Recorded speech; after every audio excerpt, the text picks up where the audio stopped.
오늘부터 2번 제가 10계명에 관한 공부를 하도록 하겠습니다. 여기 화이트보드 잘 보이시죠? 네.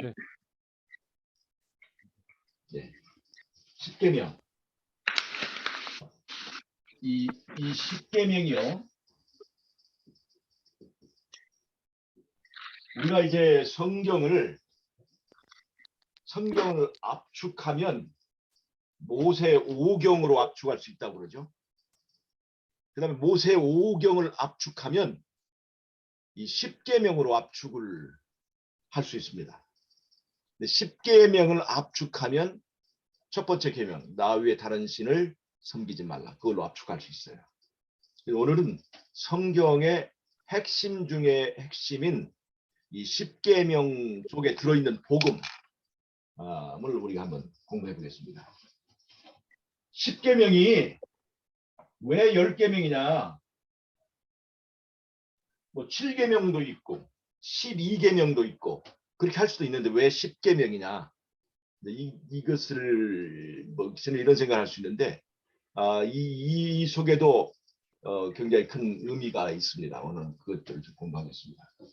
10계명은 2개의 돌비에다 기록했습니다. 2돌비. 2개의 돌비에 기록했어요. 하나의 돌비에다가 기록할 수 있는데 왜 2개의 돌비를 사용하셨을까? 하나님께서 그거 프린트 한 돌비에다가 뭐 이렇게 꼼꼼하게 다 쓰시면 되는데 왜 2개의 돌비를 사용하셨을까? 먼저 이것부터 우리가 보도록 하겠습니다. 10계명은 2개의 돌비가 있죠. 하나는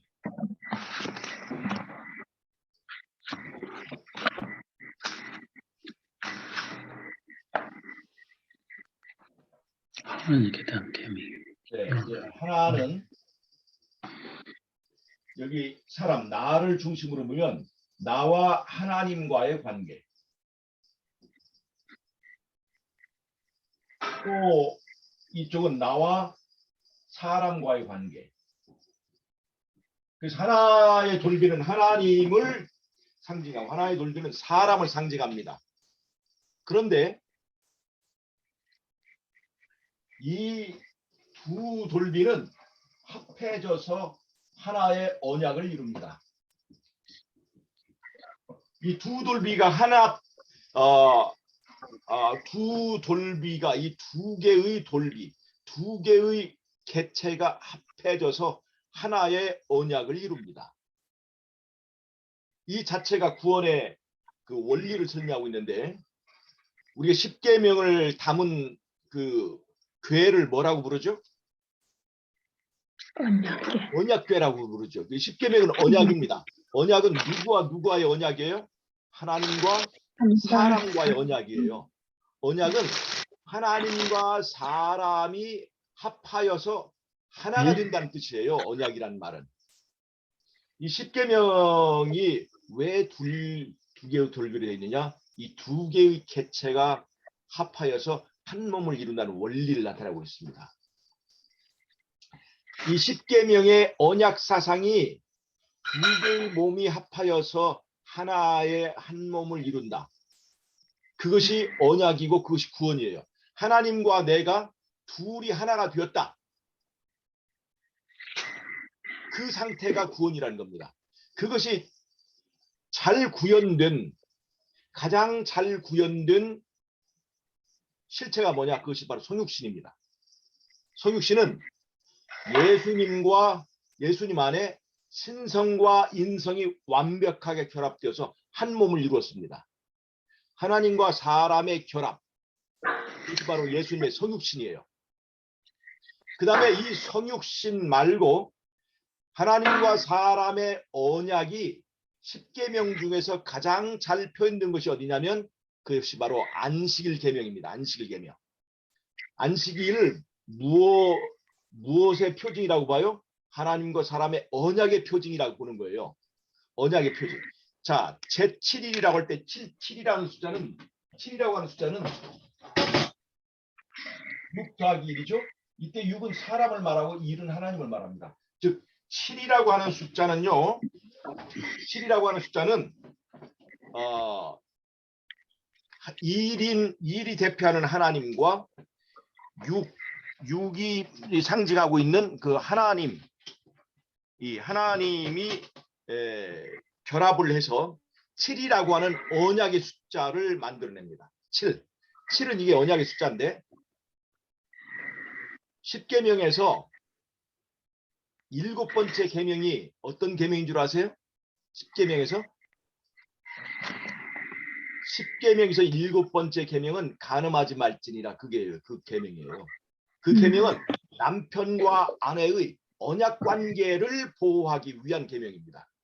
즉 언약 관계, 언약이 거기에 관련되어 있어요. 십계명에서 거꾸로 7번째 계명은 어떤 계명일까요? 십계명에서 거꾸로 7번째 계명은 안식일 계명입니다. 네, 안식일 계명. 그건 뭐예요? 하나님과 사람과의 언약입니다. 앞에서 7번째는 남편과 아내의 언약 관계. 거꾸로 7번째는 하나님과 사람의 언약 관계를 말한 그 계명이 있어요. 그래서 7이라고 하는 숫자는 언약의 상징입니다. 언약 관계가 바로 안식입니다. 안식. 하나님과 사람의 만남. 그게 바로 쉼이고 그것이 바로 구원이고 그것이 바로 언약이라고 하는 거예요. 그래서 십계명 그 자체의 의미는 뭐냐? 이것이 바로 구원 관계를 말해주는 거다. 구원 관계. 두 개의 돌판. 하나님을 상징하는 하나의 돌판, 사람을 상징하는 하나의 돌판이 합해져서 하나의 돌비를 이루는 것은 그 두 돌비가 하나에서 합해져서 하나의 계명을 이루는 것은 바로 그것이 언약의 구조를 말해주는 거예요. 하나님과 사람, 예수님과 나와의 언약 관계를 말해주는 거란 말이죠. 둘이 하나 됐다. 그 어떤 의미일까? 그 탈무드에서는 이렇게 물어봅니다. 몸은 하나인데 머리가 두 개인 사람을 한 사람이라고 봐야 되느냐, 두 사람이라고 봐야 되느냐. 몸은 하나고 머리는 둘이에요. 그럼 이 사람은 한 사람입니까? 두 사람입니까? 몸은 하나고 머리는 둘입니다. 이 사람은 두 사람입니까? 한 사람입니까? 하나 때려서. 이게요. 탈무드는 이렇게 대답합니다. 전혀 우리 예상과 다르게. 한 사람의 머리에다 뜨거운 물을 부어서 저쪽 머리가 뜨겁다고 외치면 그건 한 사람이다. 근데 한 사람의 머리에다 뜨거운 물을 부었는데 다른 머리가 그 뜨거움을 느끼지 못하면 이건 두 사람이다. 이렇게 얘기해요. 이건 굉장히 큰 의미가 있는데 예수님과 내가 하나다라고 하는 그것을 예수님의 고통을 내가 느끼느냐 못 느끼느냐, 예수님의 아픔을 내가 느끼느냐 못 느끼느냐. 예수님은 내 아픔을 느낄까요 못 느낄까요? 느끼시죠. 근데 우리는 예수님의 십자가의 고통을 내가 느낄까요 못 느낄까요? 잘 못 느낍니다. 못 느껴요. 예수님이 좋아하는 것을 내가 좋아할까요? 예수님이 싫어하는 것을 내가 싫어할까요? 예수님과 내가 하나 되었다라고 말로는 쉽게 할 수 있습니다. 근데 예수님이 좋아하는 것을 당신도 좋아하는가? 라고 물어본다면 그것은 상황이 다릅니다. 만약 그렇다면 예수님은 하나님의 말씀대로 살기를 좋아할까 안 할까요? 좋아하시죠. 하나님의 계명을 사랑할까 안 할까요? 계명을 사랑하시죠. 근데 우리는 어떻습니까? 우리는 제멋대로 살기를 좋아합니다. 예수님의 길과 내가 하는 길이 달라요. 그래 둘이 하나가 아닙니다. 예수님이 미워하는 것을 내가 미워합니다. 예수님 무엇을 미워하세요? 죄를 미워하세요. 어떻게 미워하세요? 사람이 뱀을 보면 징그럽게 느껴지는 것처럼 예수님은 죄를 그 뱀처럼 징그럽게 혐오스럽게 생각합니다. 근데 우리는 어떻게 생각하나요? 정말로 우리는 죄를 사랑합니다. 예수님과 내가 다른 길을 가고 다른 생각을 하고 다른 것을 느끼고 있으면서 예수님과 내가 하나 되었다고. 나는 믿음으로 구원받았다고 함부로 얘기하는 것은 조금은 무책임한 일이라고 볼 수도 있습니다. 그래서 예수님과 내가 하나 되었다는 것의 의미를 조금 더 깊이 생각을 해봐야 될 필요가 있습니다. 구원은 그렇게 쉬운 것이 아니라고 하는 것이에요. 예수님을 영접했다? 우리의 말로는 1000번, 100번도 할 수 있죠. 그러나 진짜 예수님을 영접하고 예수님과 한 몸이 된 사람은 거듭난 세계를 경험하게 됩니다. 내 안에 천국이 실현되는 거예요. 그것이 율법, 이 십계명의 구조가 알려주는 겁니다. 그것이 바로 언약관계라고 하는 거예요. 언약관계. 언약은 바로 구원을 말하는 거예요.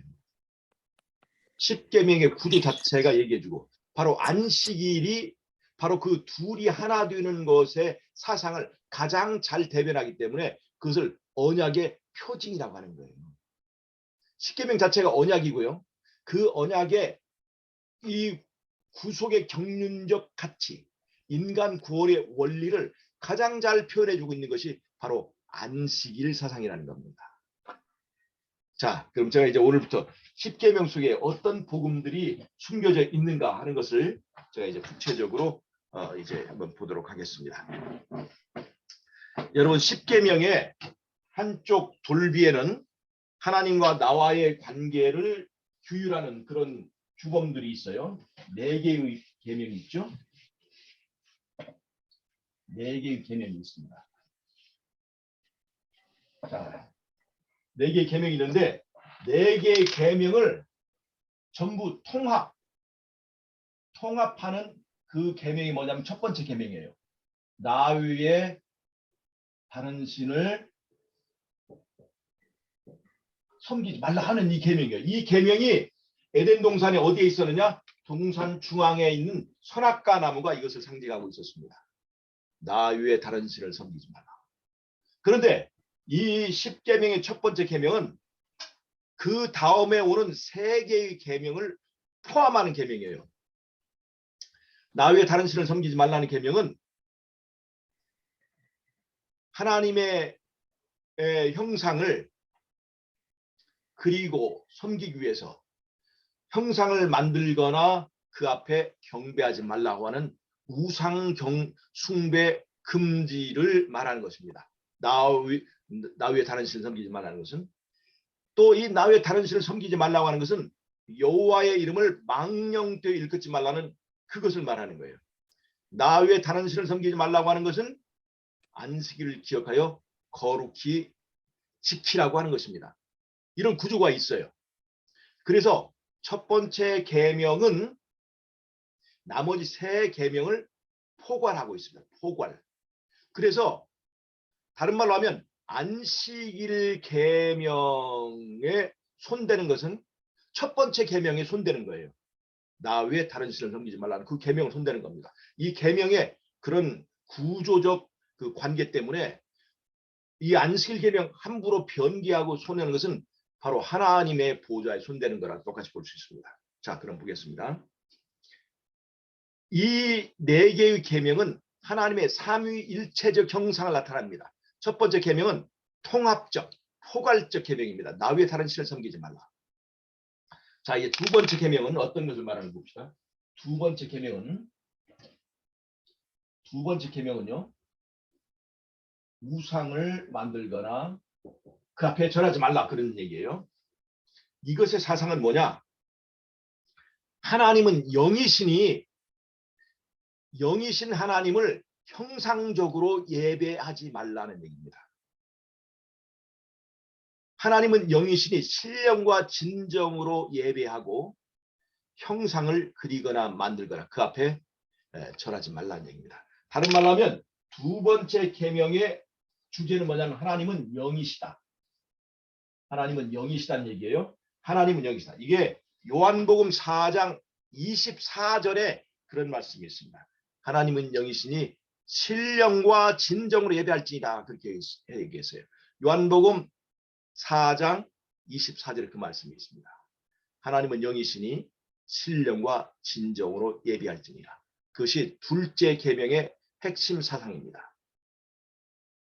자, 세 번째 계명, 여호와의 이름을 망령되어 일컫지마. 다른 말로 하면 하나님의 이름을 거룩하게 할지니라. 망령되어 일컫지 말라는 것은 거룩하게 하라는 거죠. 마태복음 6장 9절부터 있는 말씀은 주기도문입니다. 주기도문이 어떻게 시작되죠? 하늘에 계신 우리 아버지시여 이름이 거룩해 여김을 받으시오며. 왜 하나님의 이름을 우리는 거룩하게 해야 되는가? 그것은 바로 하나님이 우리 아버지시기 때문에 그렇습니다. 하나님은 내가 거룩하니 너희도 거룩하라 그렇게 얘기했어요. 아버지와 자식과의 관계는 아버지의 거룩함이 나의 거룩함으로 연결되는 것입니다. 무슨 말이에요?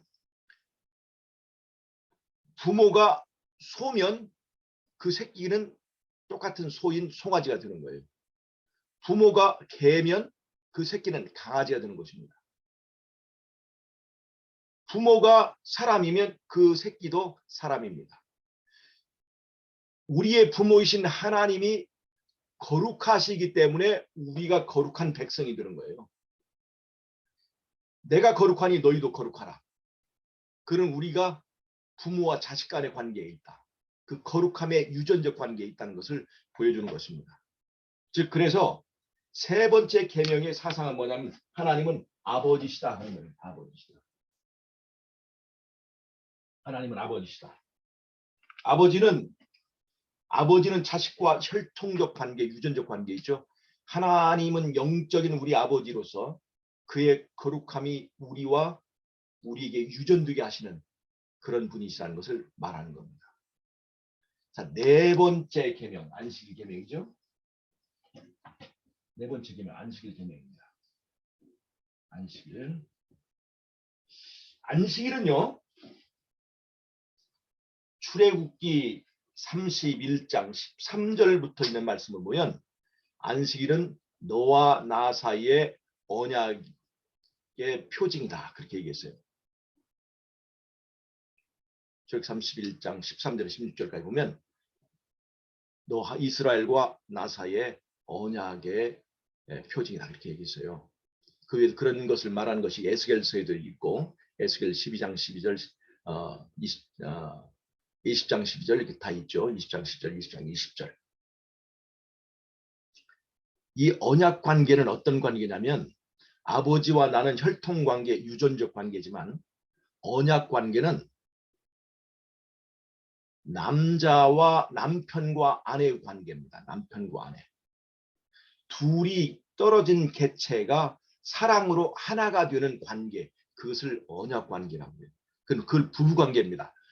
내 자식과 나는 혈통 관계지만 내 아내와 나는 언약 관계예요. 그래서 하나님과 우리의 언약 관계가 있어요. 즉 하나님이 우리의 남편이라고 인정하는, 하나님을 우리의 남편으로 부르는 그 관계가 있습니다. 그게 언약 관계예요. 그래서 안식일은 언약 관계인데 그것은 우리의 인간적인 언어로 말하면 우리는 부부다 하는 거예요. 부부다. 자, 하나님은 남편이시다 하는 거예요. 하나님은 남편이다. 이 사상은 에레미야서 에스겔서에서 여호와는 너의 남편이다 라고 하는 표현은 바로 이것을 말합니다. 즉, 자 여기를 잘 보시면 두 번째 계명은 하나님은 영이시다. 세 번째 계명은 하나님은 아버지시다. 네 번째 계명은 하나님은 남편이시다 했는데 이 남편은 누구를 말하는 거냐? 고린도후서 11장 2절을 보면 내가 너희를 남편 되신 그리스도께 중매하려 합니다. 그렇게 얘기했어요. 고린도후서 11장 2절입니다. 즉 여기서 하나님이 남편이시다 할 때 그 남편은 누굴 말하느냐? 그거는 예수님을 말합니다. 그러면 10계명은 두 번째, 세 번째, 네 번째 이 계명은 삼위일체, 삼위를 말하고 있습니다. 두 번째는 성령을 말하고 있고 세 번째는 성부를 말하고 있고 네 번째는 성자 예수님을 말하고 있습니다. 그리고 남편으로서의 하나님, 그분은 바로 예수님을 말하는 것입니다. 자, 첫 번째 계명은 통합적 포괄적 계명이죠. 나머지는 그 하나님의 삼위의 강론적 그 특성이 이 세 계명 속에 들어 있습니다. 그래서 이 10계명을 자세히 분석해 보면 10계명 속에 하나님의 형상, 삼위일체 형상이 들어 있습니다. 삼위일체 형상이 들어 있어요. 자, 이 네 번째 계명, 하나님과 사람의 언약 관계. 7이라고 하는 숫자죠. 제7일. 6 더하기 1입니다. 1 더하기 6이죠. 1 더하기 6은 7입니다. 즉 하나님과 사람이 결합해서 7이라고 하는 언약. 이 7이라고 하는 숫자는 언약의 숫자라고 그랬죠. 우리가 그 노아 홍수 다음에 하나님께서 언약의 무지개를 하늘에다가 펼쳐 보이셨습니다. 그리고 이것이 너와 나 사이의 언약이라고 얘기했어요. 근데 그 무지개의 색깔을 분석하면 우리가 7개의 숫자로 표현하지 않습니까? 빨주노초 파남보. 이게 언약의 숫자입니다. 그래서 7이라고 하는 숫자는 언약과 관련이 있습니다. 언약과. 근데 이 7의 의미는 하나님과 사람의 결합이에요. 결합. 이것이 구원을 말하는 거예요. 그러니까 안식일 계명 속에는 우리 구원의 원리가 들어있어요. 10계명의 핵심적인 원리, 우리가 어떻게 구원받느냐? 하나님과 사람이 하나 되어서 언약 관계에 들어가면, 둘이 하나가 되면 우리는 7이라고 하는 안식, 7이라고 하는 구원에 들어가게 되는 것이다 라고 하는 구원의 원리가 여기 들어있습니다. 10계명 전체 10개 중에서 구원의 원리를 이렇게 자세히 설명하는 것은 안식일 계명밖에 없어요. 사단이 왜 안식일 계명을 공격해야 될까요? 이 속에 구원의 원리, 복음이 들어있기 때문에 이 계명을 공격하는 거예요. 신데렐라가 있었습니다. 신데렐라. 신데렐라의 무기는 뭡니까? 신데렐라의 무기는 이름 속에 있습니다. 신데렐라 무기는 신이죠. 신, 구두신. 잘 보세요. 그건 제가 그냥 하는 얘기고요. 신데렐라가 아주 가난한 소녀였죠. 그런데 왕자가 신데렐라를 보고 싶어서 상사병이 걸렸습니다. 신데렐라가 상사병 걸리고 왕자는 거들떠도 안 보고 하면 절대로 그 신데렐라의 얘기가 성립이 안 되죠. 왕자가 신데렐라보다 더 지금 이 사랑에 빠졌습니다. 그래서 그 왕자가 찾는 거예요. 우리와의 관계도 내가 예수님을 사랑하는 것처럼 보지만 실제로 사랑에 빠진 사람은 예수님이에요. 예수님이 그렇게 애달게 우리를 찾고 있는 겁니다. 자, 그런데 이 신데렐라가 이 왕자가 불러서 왕궁에 들어갔습니다. 왕궁에는 공무원들이 많이 있어요. 시녀들, 그다음에 남자 그 시종들 많이 있죠. 거기 귀족도 있고요. 이 촌뜨기 신데렐라가 거기 가서 그 사람들 보면 전에는 거기 있는 시녀들조차도 쳐다볼 수 없는 계급이죠. 어디서 어깨 펴고 다닐 수가 없어요. 거기 가서 만약에 금그릇 하나 이렇게 잘 쓰다가 잘못 떨어뜨리면 예전 같으면 시녀들한테 맞았죠. 그런데 어떻게 이 신데렐라가 자기가 돈 한 푼 들이지 않은 금촛대, 금그릇 거기에 있는 사람들에게 명령하고 그 사람들의 앞에 어깨 펴고 있을 수 있는가? 그렇게 살 수 있는가? 그거는 바로 왕자와 신데렐라가 언약 관계에 있기 때문에 그렇습니다. 왕자가 그 신데렐라에게 목매달고 결혼해달라고 해서 신데렐라가 결혼해줬어요. 그러니까 왕자와 하나 된 언약 관계 때문에 왕자의 아내이기 때문에 신데렐라는 그 왕자의 성에 가서 자기가 하나도 공로가 없는 그 성을 만들거나 그 물건을 만들거나 값을 치르거나 아무것도 하지 않은 신데렐라가 왕궁에 가서 그 모든 것을 자기 것처럼 사용할 수 있어요. 누구 때문에? 바로 남편인 왕자의 공로 때문에 그 모든 것의 주인 행사를 할 수 있는 거예요. 거기 있는 공무원들, 왕궁에 있는 그 귀족들 앞에서 큰 소리 치고 당당하게 어깨 펴고 살 수 있는 거예요. 여러분, 이것이 우리의 구원의 원리입니다. 굉장히 중요하죠. 우리가 천사보다 머리가 좋습니까? 우리가 천사보다 품성이 좋습니까? 우리가 천사보다 키가 큽니까? 잘생기게 됐습니까? 날기를 잘합니까? 천사보다 말을 잘합니까? 다 떨어지는 거죠. 근데 우리가 죄도 많고 한 우리가 어떻게 구원받은 천국에 가서 쭈뼛거리지 않고 죄송하지도 않고 어떻게 우리는 당당히 살 수 있을까요? 그건 바로 예수님이 나를 그렇게 사랑하고 내가 예수님과 사랑해서 둘이 하나가 된, 법적으로 부부인 것이 인정되는 예수님의 신부라고 하는 자격 때문에 내가 아무 공로 없지만 예수님의 땅을 내 것이라, 내 땅이라 하고, 예수님의 그 예루살렘 성을, 거기에 있는 보석을, 거기에 있는 생명수, 거기에 있는 생명과를 전부 다 내 것처럼 사용할 수 있고 취할 수가 있는 거예요. 이것이 바로 구원의 원리입니다. 아무 공로 없지만 신데렐라가 신 하나밖에 없잖아요. 신데렐라 신 한 켤레밖에 없잖아요. 그런데 예수 그 왕자가 신데렐라를 사랑하고, 그래서 사랑으로 맺어진 그 둘은 왕자의 부인으로 인정될 때에 그 왕자의 성에 가서 주인 노릇할 수 있다는 겁니다. 예수님과 우리 사이에 우리는 가진 것이 뭐가 있어요? 신 하나밖에 없죠. 신, 믿을 신, 믿음 하나밖에 없습니다. 믿을 신. 그래서 우리는 믿을 신 신데렐라입니다. 이 신데렐라가 예수님의 나라에서 어떻게 그 천사들 앞에서 어깨 펴고 살 수 있을까? 그건 바로 우리가 예수님의 사랑받는 이제 신부이기 때문에 그렇습니다. 언약 관계의 이 대상이기 때문에 그렇습니다. 이 짐승 중에는요, 사람의 몸값보다 훨씬 더 많이 값이 나가는 짐승들이 있습니다. 더 예쁘기도 하고 털도 멋있고. 그런데 문둥병 걸려서 코가 문드러지고 손가락이 떨어져 나간 인간이 아무리 그 비단 같은 모피를 걸친 짐승보다 강아지나 고양이나 또 호랑이나 정말 뛰어난 값을 가진 짐승보다 나은 것은 바로 우리 이 죄 많은 인간이 예수님이 그렇게 신부 삼기를 원하는 예수님의 구애의 대상이기 때문에 그렇습니다.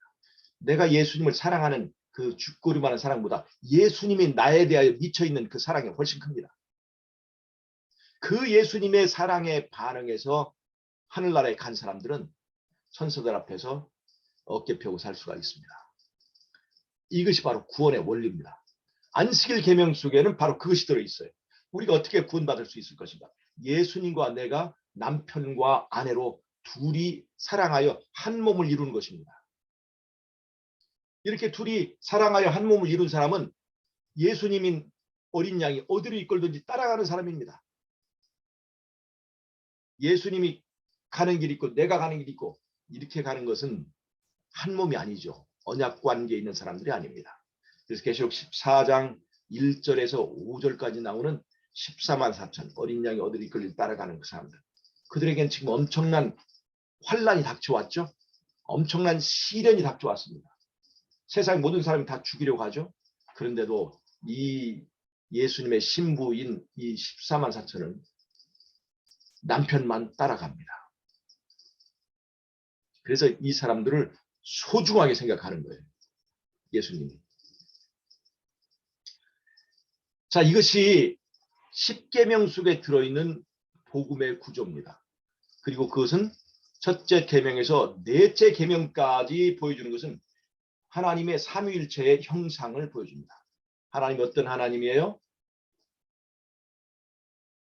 성령, 성부, 성자. 성부 하나님을 중심에 놓고 양쪽에 성령과 성자 하나님이 있습니다.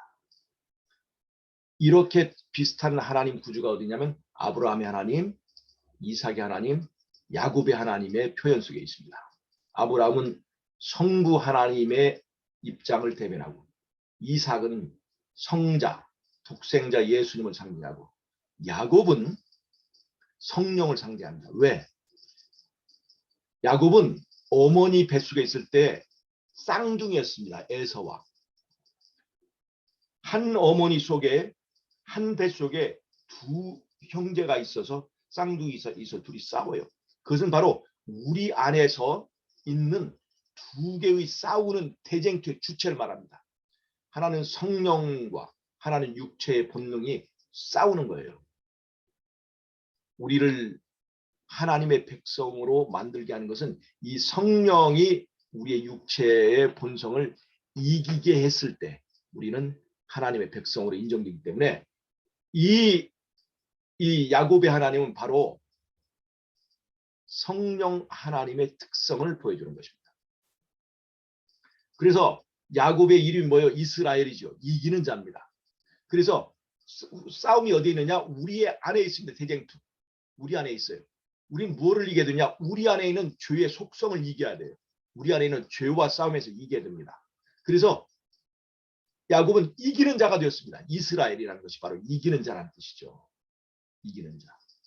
하나님의 힘으로 이긴 게 아니라 하나님을 붙들고 죄를 이긴 사람입니다.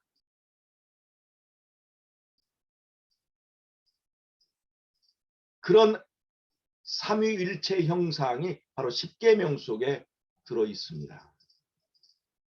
자, 그 다음에 십계명에 이제 또 다른 이제 6개의 계명을 하겠습니다. 자, 그리고 그 나머지 계명이 있죠. 한쪽 돌비에는 바로 나와 하나님과의 관계를 말하는 계명이 있고,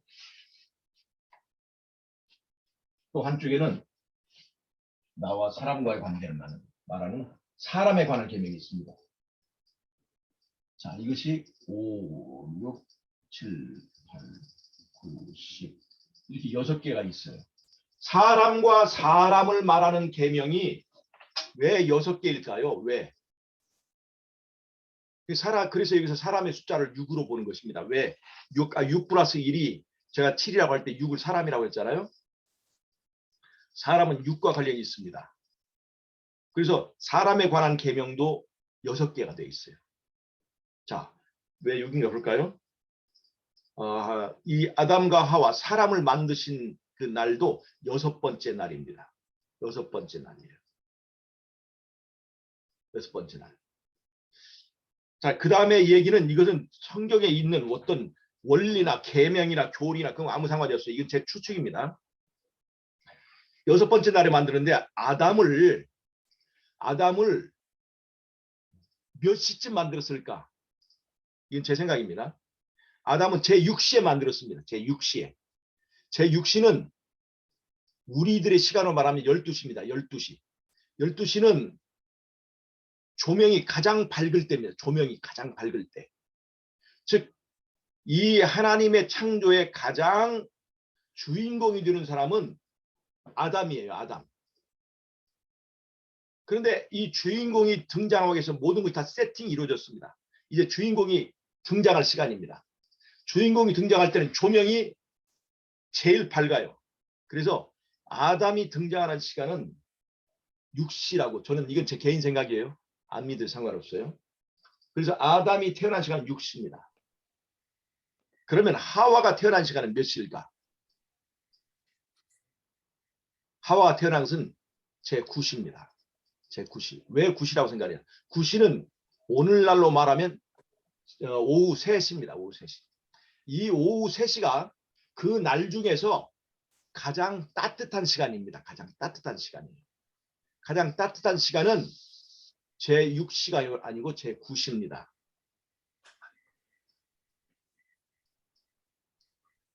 왜 9시라고, 하와 태어난 시간을 왜 9시라고 보느냐? 하와가 태어날 때 아담의 옆구리에 상처를 입었습니다. 그럼 아담의 옆구리에 상처를 입은 시간을 정확하게 보여주는 것은 예수님의 십자가의 죽으시는 그 시점과 표상과 상징적으로 연결되어 있습니다. 예수님이 제9시에 돌아가셨어요. 아담이 옆구리에 상처를 입은 것은 둘째 아담인 예수님이 옆구리에 상처를 입으실 거에 대한 표상적인 의미가 있어요. 그래서 아담이 몇 시에 상처를 입었느냐, 즉 하와가 몇 시에 태어났냐, 그건 바로 예수님의 십자가에 그 돌아가신 시간을 따라가 보면 그 제9시라고 밝혀집니다. 가장 따뜻한 시간이에요. 그래서 아담은 하와보다 몇 시간 앞이니까 제6시, 그것이 이런 우리의 그 축축으로 상당히 일리가 있습니다. 자, 조금 일리가 있죠. 그러나 이것을 안 믿어도 상관없어요. 이건 제 생각이에요. 자, 그래서 여자는 말이죠. 여자는 따뜻함을 위해서 만들었어요. 그 가정을 따뜻한 안식처로 만들어야 돼요. 여자는. 그래서 여자가 가정에서 따뜻함을 만들지 못하면 여자로서의 자격이 없어요.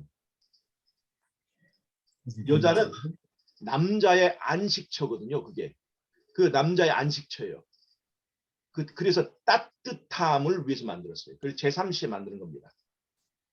그러니까 제9시죠. 우리 지금의 시간으로 3시를 말합니다. 자, 그래서 인간을 대표하는 아담이 6시에 태어났어요. 그래서 인간은 6이라고 하는 숫자를 상징할 수 있어요. 여섯째 날에 만들었고 그 인간을 대표하는 아담도 6시에 태어났다고 이렇게 볼 때 6이라고 하는 숫자는 그래서 인간과 관련이 있습니다. 6이라고 하는 시간은 어떻게 나왔을까? 우리가 쉽게 보니까 하나님의 형상이 3이죠. 3. 하나님의 형상이 삼위일체. 삼위일체에서 3은 하나님의 형상의 숫자인데 하나님께서 내 형상을 따라 인간을 만들자 그랬어요. 그래서 3 더하기 3은 6입니다. 3 더하기 3은. 그래서 인간이 6이에요. 자, 그런데 보세요. 하나님께서 첫 번째 인간 아담과 하와는 직접 만드셨습니다. 직접 만드셨어요. 그런데 그 다음에 생육하고 번성하는 일들은 하나님이 개입하셨을까요? 이제는 남편과 아내의 결합으로 이루어졌을까요? 아담과 하와 외에는 하나님이 직접 개입하지 않았습니다. 그 다음부터는 아담과 하와의 결합으로 생육하고 번성하게 된 거예요. 여러분, 생육하고 번성을 상징하는 숫자가 몇 줄 아십니까? 그 12예요. 12.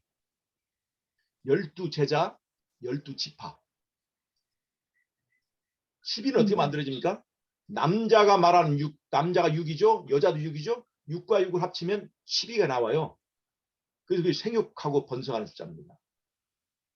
여러분, 이거 안 믿어도 상관없지만 가만히 듣고 보면 나름대로 일리가 있어요. 어떻든 간에 6이라고 하는 숫자가 사람을 상징한다 하는 것은 이런 여러 가지 정황을 볼 때 의미가 있습니다. 그래서 짐승의 표는 뭐 어떤 숫자로 이루어졌습니까? 666이잖아요. 666이죠. 피조물 중에 제일 탁월한 존재, 영적 존재가 피조물 중에서 그게 사단입니다. 첫 번째 6은 사단을 말합니다. 그 다음에 이 창조된 이 지구 창조 중에서 가장 탁월한 피조물 중에서 가장 탁월한 존재가 누굽니까? 그게 사람입니다. 그게 6을 말하는 거예요. 7이라고 하는 것은 하나님과 사람이 결합해서 만들어진 숫자고 하나님 외에 이 7이라는 숫자가 되기 전에 가장 큰 숫자는 6입니다. 그 다음에 하늘의 천체 중에서 가장 탁월한 것이 뭐냐면 태양입니다. 그래서 이 666은 사단과 사람과 태양의 삼중적인 결합적인 의미가 있어요. 그게 짐승의 표입니다. 짐승의 표는 태양과 사람과 마귀와 그 세 가지 결합이 되어 있습니다. 그렇지 않습니까? 그래서 어떻든 간에 그런 여러 가지 것들을 들어서 이제 그렇게 복잡한 얘기를 들어서 만들어내는 간단한 결론은 뭐냐면 육은 사람을 상징한다. 그렇게 얘기를 하는 거예요. 왜 사람과 관련된 계명이 6일까? 그것은 바로 사람을 상징하는 것이 6이라고 하는 숫자이기 때문에 그렇습니다. 자, 그러면 보세요. 6이라고 하는 숫자는 자기 힘으로 아무리 노력해도 7이라고 하는 안식에 도달할 수 없습니다. 뭐가 필요해요? 1이라고 하는 하나님과 결합하지 않으면 절대로 7에 도달할 수 없습니다. 그런데 적그리스도가, 즉 로마 카톨릭 교회가 이것을 바꿨어요. 로마 카톨릭 교회는 우상을 만들죠. 예수님 우상, 그 다음에 마리아 우상, 뭐 제자들 성상, 뭐 이런 것 전부 다 우상이죠. 그래서 둘째 계명을 그대로 두는 이상 자기들의 종교가 인정을 받을 수 없어요. 그래서 로마 카톨릭 교회는 둘째 계명을 삭제해버렸습니다. 10계명에서 빼버렸어요. 그러니까 빼버리고 계명이 9개를 줄어들었죠. 그래서 이것을 10개의 숫자에다 맞추기 위해서 10번째 계명을 2개로 나눴습니다. 2개로 나눴어요. 그러면 이 카톨릭 계명 중에서 사람을 말하는, 사람과의 관계를 말하는 계명이 몇 개일까요? 그게 7개입니다. 7개. 원래 계명은 사람을 말하는 계명은 6개였어요. 하나님의 신성에 관한 것은 4개의 계명이고 나머지 6개의 계명이 사람에 관한 계명이었는데 카톨릭은 사람에 관한 계명을 7로 만들었습니다.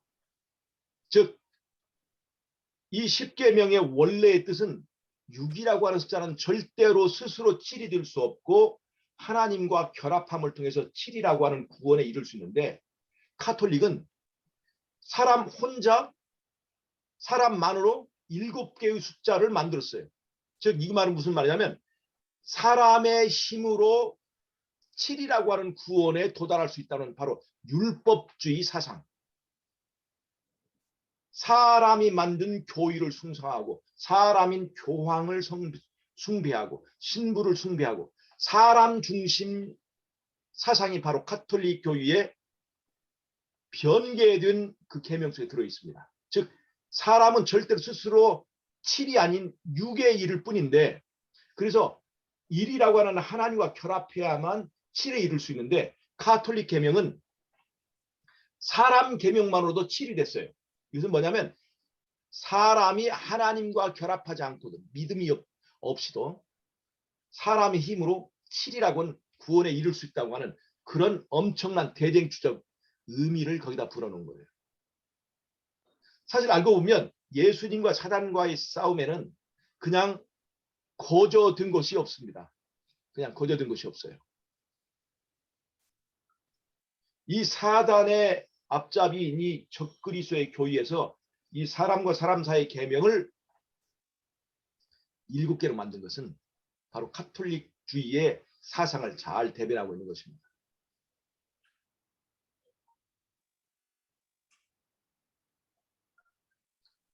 그래서 이 6이라고 하는 계명이 굉장히 6개의 숫자가 중요한 거예요. 자, 이제 이 6개의 숫자를 한번 보겠습니다. 잘 보세요. 5번째 계명이 부모를 공경하라는 얘기예요. 10번째 계명은 탐내지 말라는 겁니다. 이 부모 공경하는 계명과 10번째 계명 탐내지 말라는 계명은 이렇게 짝이 됩니다. 잘 보세요. 왜 짝이 되는지 보세요. 부모를 공경하라라고 하는 것은 우리의 생명의 뿌리를 존중하라는 것입니다. 여기는 즉 5번째 계명은 생명의 뿌리를 말합니다. 생명의 뿌리. 10번째 계명은 이게 뭐냐? 이건 죄의 뿌리입니다. 탐심은 죄의 뿌리죠. 죄의 뿌리를 경계하라. 하나는 생명의 뿌리, 하나는 죄의 뿌리입니다. 하나는 생명나무고 하나는 죄의 나무입니다. 이런 모양이 어디에 있었습니까? 에덴 동산에 있었죠. 에덴 동산. 그 10계명의 5번째 계명과 10번째 계명은 짝이 되는데 그것은 에덴 동산의 두 나무를 상징합니다. 하나는 생명과이고 하나는 선악과입니다. 선악과의 핵심적인 사상이 뭐예요? 탐내지 말라. 탐내지 말라. 보암직하고 먹음직하고 지혜롭게 할 만큼 탐스러운 그 나무는 사실은 인간이 스스로 하나님이 되고자 하는 가장 저급한 하지 말아야 될 욕심이었습니다. 욕심. 이 생명과와 선악과가 10계명 속에 딱 배치되어 있습니다. 자, 그 다음에 6번째 계명은 뭐냐면 이거는 살인하지 말라예요. 9번째 계명은 거짓 증거하지 말라. 6번째가 9번째가 짝이 됩니다. 살인하지 말라는 계명과 거짓 증거하지 말라고 하는 계명. 살인하지 말라는 것은 육체의 생명을 존중하는 겁니다. 육체의 생명, 육체적 생명. 거짓 증거하지 말라는 것은 위증하지 말라는 거예요. 위증. 재판할 때 거짓 증거. 이거는 그 사람의 사유적 생명을 말합니다. 하나는 육체적 생명이 있다면 하나의 사유적 생명의 가치를 보호하는 거예요. 두 계명이 생명과 관련이 있습니다. 육체적 생명을 보호하는 6번째 계명과 사유적 생명을 보호하는 9번째 계명이 연관이 있습니다. 그런데 이 둘을 연관시키는 기가 막힌 성경 구절이 있습니다. 요한복음 8장 44절입니다. 어느 분 한번 찾아서 요한복음 8장 44절 한번 읽어보세요. 지금 요한복음 8장 44절. 요한복음 8장 44절입니다. 잘 기억하세요. 요한복음 8장 44절입니다.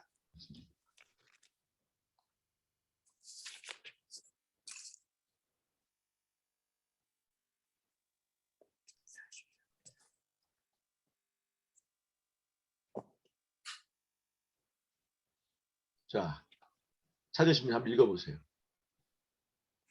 요한복음 8장 44절이에요. 거기 뭐라고 기록되어 있습니까? 요한복음 8장 44절에.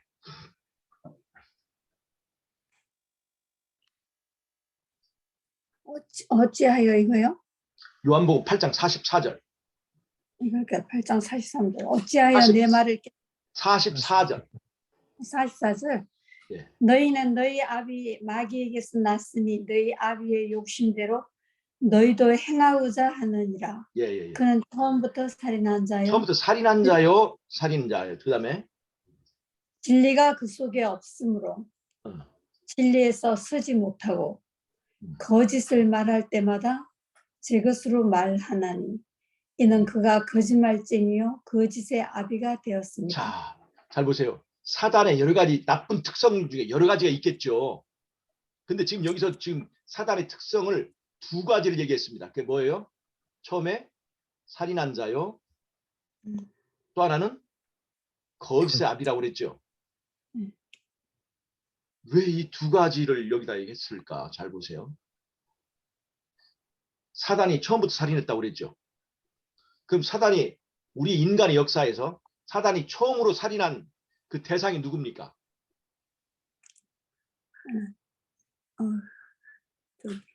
아담과 하와? 아담과 하와입니까? 가인과 아벨입니까? 가인이 아벨 죽인 겁니까? 사단으로 인해서 생겨난 사단의 살인 사건이 가인이 아벨 죽인 건가요? 가인이 그 한 생명을 죽인 건 그런데 정말 인간 모두의 영생을 빼앗아 버린, 인간 모두를 죽여버린 한 번의 살인 사건이 있어요. 그게 뭐예요? 아담을 유혹한 겁니다. 아담을 죽게 만들었잖아요. 그 아담을 죽게 만들 때 사단이 사용한 무기가 무엇이에요? 거짓말이에요. 거짓말. 처음부터 살인한 자요. 여기 이것을 말하는 것은 아담과 하와의 이 범죄를 말하는 거예요. 거짓의 아비라고 그랬죠. 하나님은 이것을 먹으면 죽으리라 그랬는데 뭐라고 그랬어요? 죽지 않고 하나님같이 될 것이다. 그렇게 얘기했죠. 거짓 사비예요. 자, 잘 보세요. 이 세상에 총으로 죽은 사람이 많을까요? 총이나 칼로 죽은 사람이 많을까요? 거짓말로 죽은 사람이 많을까요? 가만히 생각해 보세요. 전쟁으로 죽는 사람이 많을까요? 교회나 종교기관에 죽은 사람이 많을까요?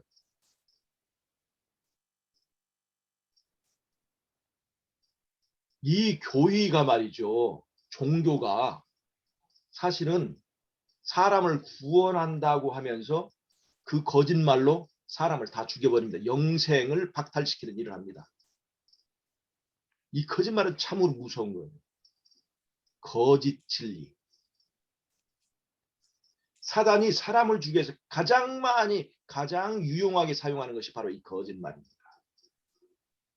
그래서 이 교회가 개혁을 하려면 똑똑한 연합회장이나 똑똑한 목사가 나오고 그래야 되는 것이 아니라 이 교회의 진리가 회복돼야 돼요. 진리가.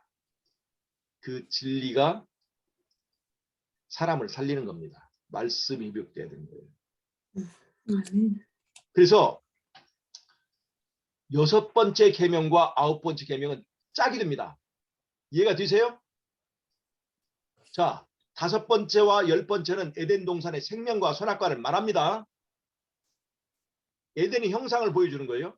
그 다음에 6번째 계명과 9번째 계명은 그 생명과 선악과 사이에서 인간이 어떻게 에덴을 잃어버려 되었는가 하는 에덴의 실패의 역사를 보여주고 있습니다.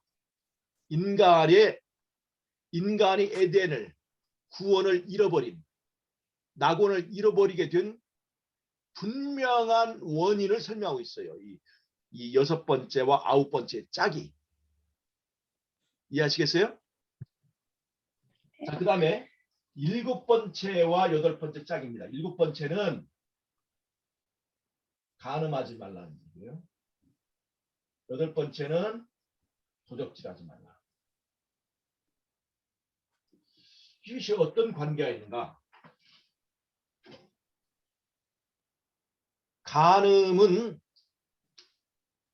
간음하지 말라고 하는 것은 사람과 사람 사이의 절대적 관계를 말합니다. 저는 이제 법을 조금 공부했기 때문에 절대적 권리와 상대적 권리가 있는데 절대적 권리가 2가지 종류가 있어요. 부부관계, 이게 절대적 권리.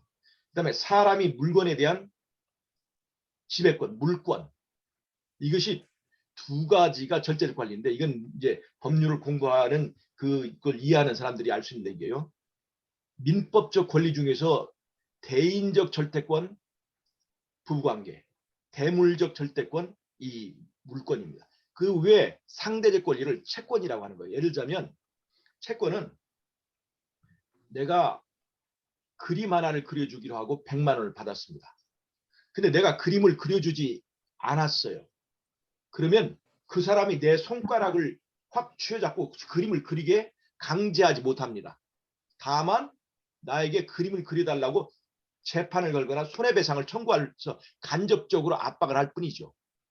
그래서 그걸 상대적 권리라고 하는 거예요. 채권이라고 하는 겁니다. 그런데 내가 물건에 대한 권리는 직접적으로 지배권 행사할 수 있어요. 부부관계는 서로 간 쌍방이 독점적 지배를 하는 겁니다. 누구도 그 관계에 대하여 개입하거나 끼어들어서는 안 돼요. 그래서 부부관계를 대인적 절대권이라고 하고 이제 이 대물적 절대권은 이제 이 사람의 물건에 대한 것입니다. 잘 보면 7번째 계명 간음하지 말라는 것은 인간 사이에 대인적 절대권을 말하고 도적질하지 말라는 것은 사람의 물건에 대한 지배권을 훼손하지 말라는 겁니다. 대물적 절대권을 보호하는 거예요. 다른 말로 하면 간음하지 말라는 것은 대인적 관계, 수평적 관계입니다. 수평적 관계. 남편과 아내는 수평적 관계예요. 남편과 아내는 수평적 관계입니다. 그 다음에 도적질하지 말라는 것이 물건을 보호하는 거죠. 대물적 지배권을 하는 것입니다. 그러면 사람과 물건과 관계는 수평적 관계입니다. 이 수평적 관계와 수직적 관계를 만들어 놓으면 십자가 형상이 만들어져요. 이 십자가 형상은 뭐냐? 잘 보세요. 이 십자가 형상 속에 들어있는 원리를 잘 생각하면 우리가 하나님 나라에 대한 지배권, 즉 구원을 어떻게 얻을 수 있느냐? 새하늘과 새 땅에 대한 어떻게 주인이 될 수 있냐? 새하늘과 새 땅에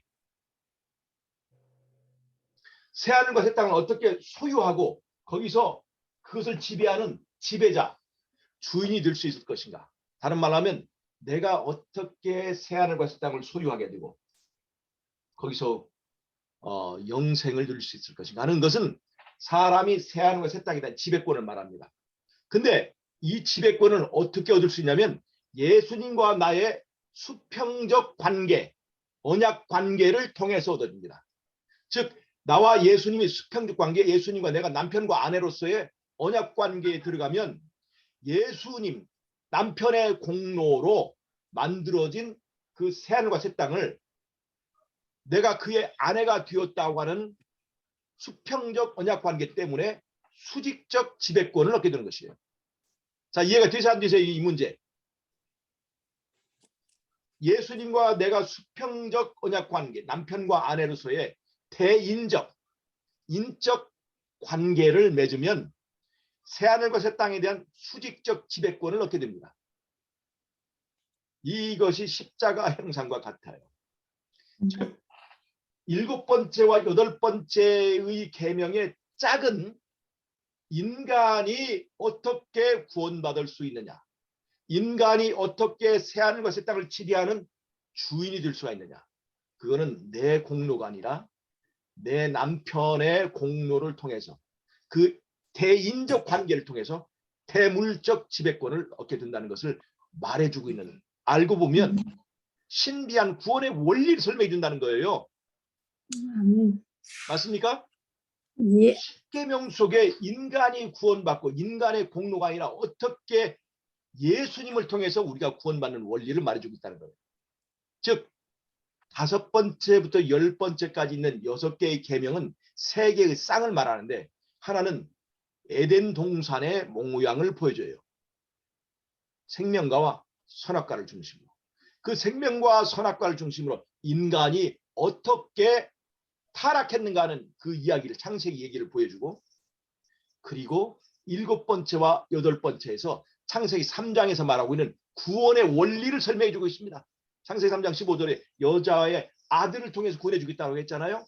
여자의 아들을 통해서, 여자의 후손을 통해서 우리를 구원해 주겠다고 그랬죠. 즉 내가 어떻게 그 뱀과의 싸움에 승리할 수 있느냐, 그리고 어떻게 내가 새하늘과 새 땅을 그 낙원을, 잃어버린 낙원을 회복할 수 있을 것이냐, 그거는 그 여자의 후손인 예수님과 내가 대인적 관계, 부부 관계, 언약 관계를 맺고 둘이 서로 사랑해서 하나가 되면 내가 싸우는 것이 아니라 내 남편이 나를 위해서 대신 싸워주어서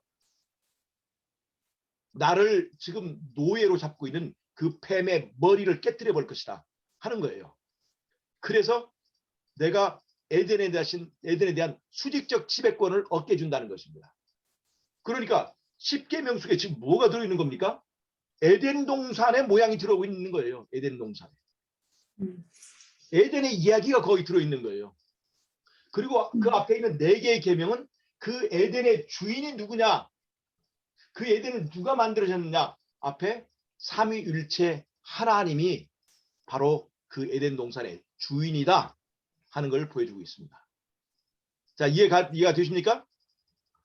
이 십계명은 예수를 통해서 구원받은 사람에게만 이 계명이 주어져요. 창조되었기 때문에 이 계명이 주어집니다. 구속되었기 때문에, 애굽에서 나왔기 때문에 이제 그 계명을 주는 거예요. 애굽에 나오기 위하여 이 계명을 주는 것이 아니에요. 창조되기 위하여 계명을 주는 것이 아닙니다.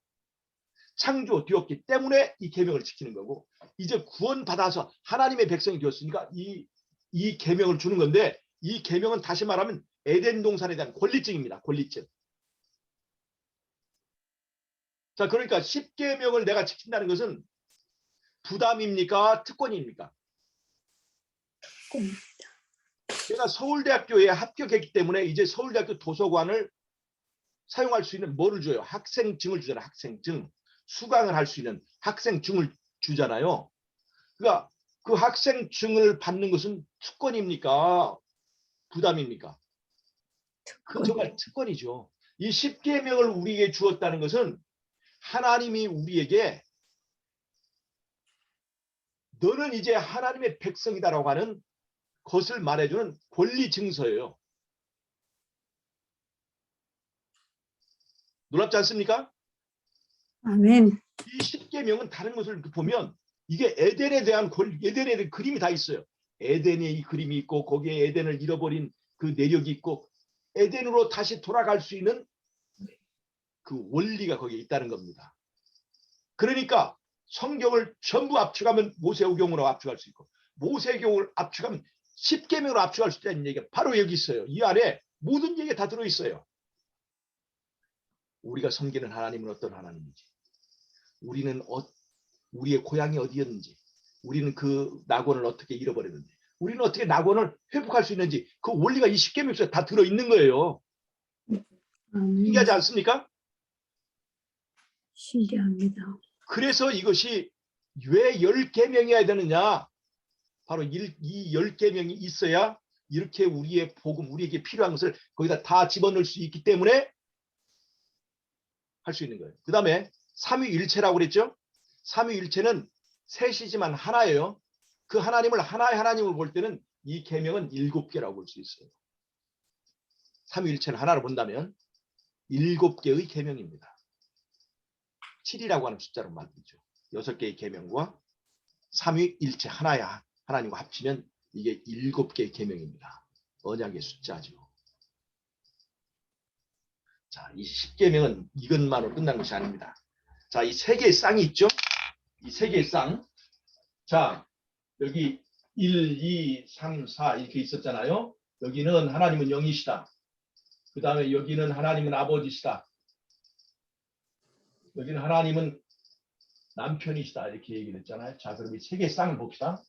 이 부모를 공경하라고 하는 계명은 생명의 뿌리 하나님은 아버지시다 하는 거죠. 부모 계명과 연결돼요. 이 첫 번째 작은 세 번째 여기 셋째 계명과 연결되고 살인하지 말라. 살인하지 말라는 것은 아까 육체의 생명, 사회적 생명과 짜긴다고 해서 생명이라고 하는 말은 영이라고 하는 말과 원어적으로 동일합니다. 생명, 영이에요. 같은 말이에요. 그래서 하나님은 영이다라고 하는 이 계명과 이 짝이 연결되어 있습니다. 가늠하지 말라. 이건 무슨 언약 관계를 보호하는 거죠. 언약 관계. 이 언약 관계는 여기 남편 계명, 안식일 계명 연결되어서 이 3개의 쌍은 10계명의 2번째, 3번째, 4번째 계명과 연결됩니다. 3개의 쌍이. 그 다음에 그 3개의 계명은 첫째 계명, 나 위에 다른 신을 섬기지 말지니라 하는 그 계명 속에 딱 들어가게 되는 거예요. 그래서 10계명을 이렇게 딱 보면 이렇게 10개로 되어 있지만 딱 압축하면 나 위에 다른 신을 섬기지 말라는 계명 속에 다 들어가 버리는 거예요. 이해하시겠어요? 세 쌍의 그 계명이 2, 3, 4의 계명과 다 연결이 되어 있고 그 2, 3, 4의 세 계명은 삼위일체이기 때문에 첫째 계명 속에 통합 계명 속에 들어가게 돼서 나 위에 다른 신을 섬기지 말라는 이 하나의 계명이 10계명 전부를 다 통합해버립니다. 신기하지 않습니까?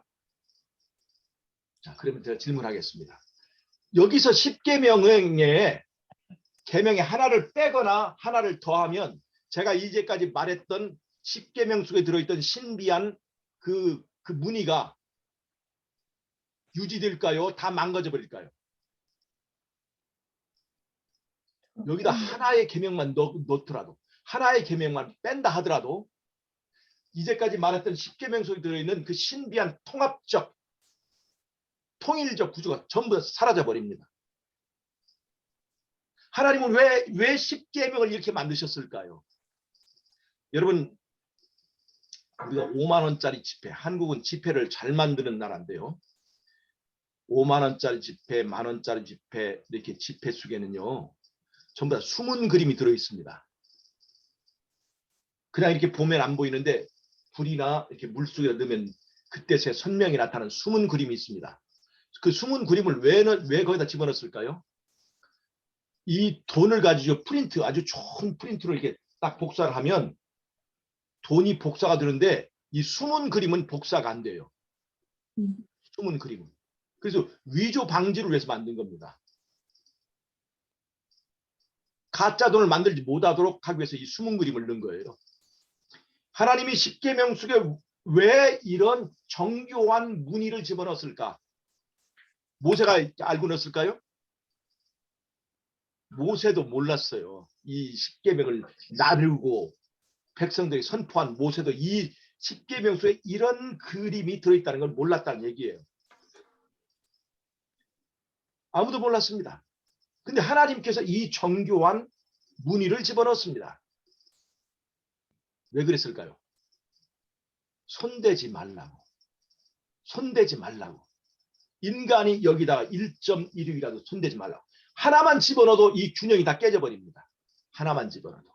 그래서 십계명은 누가 기록하셨어요? 모세가 기록했습니까? 하나님이 직접 기록했습니까?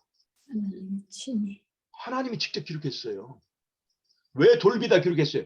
사람이 손가락으로 아무리 침 묻혀서 그걸 지우거나 또 기록하려고 해도 절대로 변하지 못하게 하려고 돌비다 한 거예요. 그렇지 않으면 양피지에다 잘 그려줬겠죠.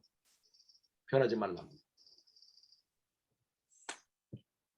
사람이 손대지 못하게 했습니다. 이것은 하나님의 형상과 관련되기 때문에 그렇습니다. 이 안에 하나님의 형상이 있어요, 없어요? 하나님의 형상이 있습니다. 그리고 이것이 하나님의 품성을 사본입니다. 그래서 손대지 못하게 했어요. 이 손대지 말라고 하는 이 십계명 속에 들어있는 이 숨은 복음의 무늬는 바로 로마 카톨릭이나 이 안식일을 지키지 않는 일요일 숭배하는 이 교회들이 왜 적그리스도의 세력인지를 정체를 확 까발려 버리는 거예요. 정교하지 않습니까? 지금 제가 이전에 설명한 데에 의하면 이 십계명은 에덴 동산을 말합니다. 에덴 동산과 그 에덴 동산의 주인을 말하는 거니까 전부 다 에덴 동산을 말하고 있어요. 이 십계명은 구원의 모양을 얘기해 주고 있는 거예요. 그러면 잘 보세요. 이게 십계명이라고 하는 것은 에덴의 울타리입니다. 에덴의 그림이에요. 이 에덴에 이 에덴의 울타리들인데 이 에덴으로 들어가는 문이 있습니다. 문. 몇 번째 계명이 이 에덴으로 들어가는 문일까요? 몇 번째 계명이? 네 번째 계명이 바로 이 에덴으로 들어가는 문입니다. 문. 아시겠어요? 그러니까 사단은 이 여러 가지 계명 중에서 어떤 계명을 공격하려 할까요? 즉 1 플러스 6 하나님과 사람 6 플러스 1 그건 바로 하나님과 사람이 결합되면 7이라고 하는 구원에 이른다고 하는 구원의 원리가 이 복음이 숨겨져 있는 이 안식일을 지워버리고 싶은 거예요. 안식일을. 그래서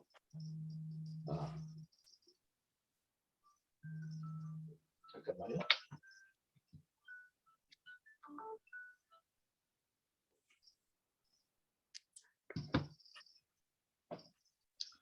이 안식일을 지워버리기 위해서 그것을 변개한 겁니다. 자, 사단이 왜 안식일을 이렇게 공격하는지 이해를 하시겠어요? 안식일을 절대적으로 변개하거나 폐할 수 없는 이유를 아시겠습니까? 다른 계명은 다 폐해도 이 안식일 계명 속에 뭐가 들어있어요? 구원의 원리가 들어있습니다. 구원의 원리가. 이 구원의 원리는 예수님의 성육신과 똑같습니다. 그래서 예수님을 이 안식일의 주인이라고 한 거예요. 성육신 안에 신성과 인성의 결합이 있죠. 이 안식일에 하나님과 사람의 결합이 있습니다. 그래서 성육신과 똑같은 복음적 구조를 가지고 있어요. 이 안식일을 못 박는 것은 바로 그래서 예수님을 못 박는 것이고 그래서 이것이 하나님의 인으로 나중에 활용되는 것입니다. 제가 오늘 그래서 이 십계명 속에 있는 복음의 첫 번째 시간을 그래서 오늘 마치도록 하겠습니다. 재미가 있죠? 네, 그렇습니다. 예. 감사합니다. 제가 사실은 이 십계명 속의 복음이라고 하는 이 강의를 이걸 좀 책으로 제가 간단하게 지금 낼까 하고 여러 번 준비했는데 이 강의는 하기 쉬운데 책으로 달라니까 그게 좀 쉽지 않아서 작업 못 하고 있어요. 이 강의를 듣고 감동을 아시라 받은 정말 잘 설명하셨어요. 개신교회 목사들도 있습니다. 이 십계명 속의 복음 계명 이 강의를 정말 잘 들었다 하는 목사 어떤 사람도 연락을 해준 사람이 있었어요. 이 강의는 어디 가서 얘기를 해도 반대를 하지 않더라고. 이 계명 이거를. 하나님의 말씀. 그래서 왜 안식일을 폐할 수 없는가 하는 것을 이 십계명의 속에 들어있는 이 복음을 잘 설명하면 너무나 명백하고 확실해서 이걸 좀 소책자로 만들어서 좀 뿌리면 좋겠다 하는 생각을 좀 가지고 있었어요. 좋은 것 같아요. 이건 굉장히 좋습니다. 안식일에 대해서 잘 설명하셨어요. 그다음에 구원의 원리, 그다음에 십계명에 대한 다른 우리의 그 관점, 우리의 안목을 갖게 되는 면에서 굉장히 의미가 있다고 볼 수가 있습니다. 아멘.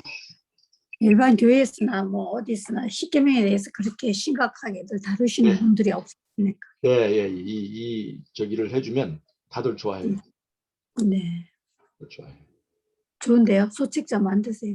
예, 이걸 좀 그렇게 하려고 생각하고 있습니다.